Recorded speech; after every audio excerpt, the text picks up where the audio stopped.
Quand on pense au pouvoir, on se dit souvent que le talent, c'est la clé de tout. Mais et si c'était en fait notre plus grand danger? Dans cette analyse, on va décortiquer la première loi du pouvoir de Robert Greene et voir comment la brillance, quand elle est mal gérée, peut mener tout droit à la catastrophe. La question peut sembler complètement folle, n'est-ce pas? Pensez-y. On passe des années, parfois toute une vie, à cultiver nos talents, en étant persuadé que c'est ça, la clé du succès. Pourtant, dans les jeux complexes du pouvoir, ce sont peut-être justement ces talents qui vont causer notre chute. Et voilà où ça devient délicat. Le but n'est évidemment pas de cacher ses compétences, mais de savoir comment les montrer. Parce que la frontière entre impressionner une personne en position de pouvoir et la menacer, eh bien, elle est incroyablement fine.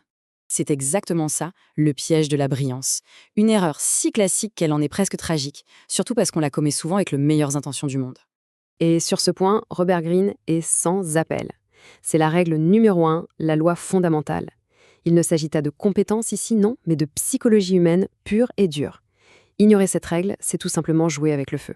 Pour bien voir cette loi en action, rien de mieux qu'une bonne histoire. Un exemple historique.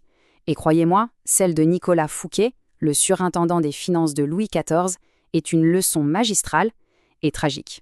La chute de Fouquet est un cas d'école. Imaginez la scène. Pour honorer son roi, il organise une fête absolument somptueuse, la plus belle jamais vue. Son erreur fatale, elle était plus belle que celle du roi. Pour Louis XIV, le roi Soleil, se sentir éclipsé, c'était un affront intolérable. La conséquence a été immédiate, prison à vie pour Fouquet. Et qui l'a remplacé? Un homme bien plus discret, Colbert, qui lui avait très bien compris la leçon, ne jamais, au grand jamais, faire d'ombre au maître. Et c'est là qu'on touche à l'erreur psychologique fondamentale. Fouquet pensait sincèrement que son talent, sa richesse, son bon goût allaient lui valoir l'admiration du roi. En réalité, il n'a fait qu'allumer les deux émotions les plus dangereuses qui soient, l'insécurité et la jalousie. Alors, comment faire pour ne pas finir comme Fouquet? Eh bien, la clé, c'est de comprendre ce qui se passe dans la tête du maître. C'est ici qu'on doit analyser la psychologie profonde des figures d'autorité et leur talon d'Achille, l'insécurité. Voilà le point crucial. Le pouvoir ne guérit pas l'insécurité, il l'amplifie. Une personne en position d'autorité a un besoin viscéral de se sentir supérieur, légitime. Si on lui donne l'impression d'être moins intelligent, moins charmant, moins compétent, on ne menace pas seulement sa position, on attaque son ego. On devient une menace existentielle. Et attention, cette menace est rarement exprimée ouvertement. Personne ne dira jamais « vous êtes trop brillant pour moi ». Non, non, ce sera beaucoup plus sournois. Des compliments qui sonnent faux, une mise à l'écart progressive, une réorganisation qui nous sort du jeu. Il faut apprendre à lire ces signaux avant qu'il ne soit trop tard. Bon, alors, ça veut dire qu'il faut cacher son génie, faire semblant d'être médiocre pour survivre? Heureusement non, il y a une autre voie, bien plus subtile. Et pour ça, l'histoire de Galilée nous offre un contre-exemple absolument parfait. C'est l'art de gérer les égos pour faire avancer ses propres projets. Le contraste entre les deux approches est juste saisissant. D'un côté, on a Fouquet qui a voulu briller devant son maître, ce qui a créé une rivalité. De l'autre, on a Galilée qui a fait en sorte que ses maîtres brillent grâce à lui. Le résultat, l'un a fini en prison, l'autre a obtenu les moyens de révolutionner la science. C'est ça l'art de la flatterie indirecte. On oublie les compliments grossiers. La technique est beaucoup plus fine.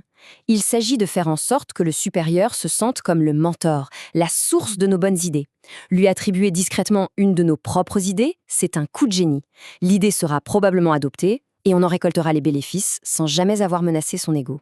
Et c'est là qu'on touche au génie absolu de Galilée. Quand il a découvert les lunes de Jupiter, il aurait pu les appeler les lunes de Galilée, non? C'était logique. Mais il a fait un coup de maître. Il les a nommés les astres des Médicis, du nom de ses mécènes. Il n'a pas seulement évité de leur faire de l'ombre, il a fait de ses découvertes un outil de prestige pour eux, les rendant littéralement immortels. Alors, comment on peut résumer tout ça? Comment appliquer ce principe au quotidien?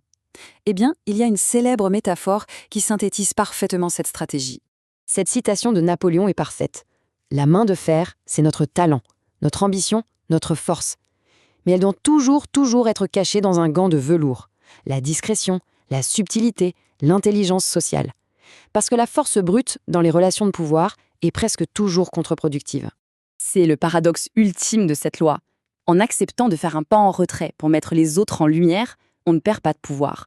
Bien au contraire, on le renforce. On devient indispensable tout en restant protégé des attaques d'ego. Le véritable contrôle est toujours discret. On va donc terminer avec cette question. Dans un monde obsédé par la visibilité, où tout le monde cherche à se mettre en avant, se pourrait-il que la plus grande des forces réside finalement dans ce que l'on choisit de ne pas montrer? Merci d'avoir suivi cette analyse.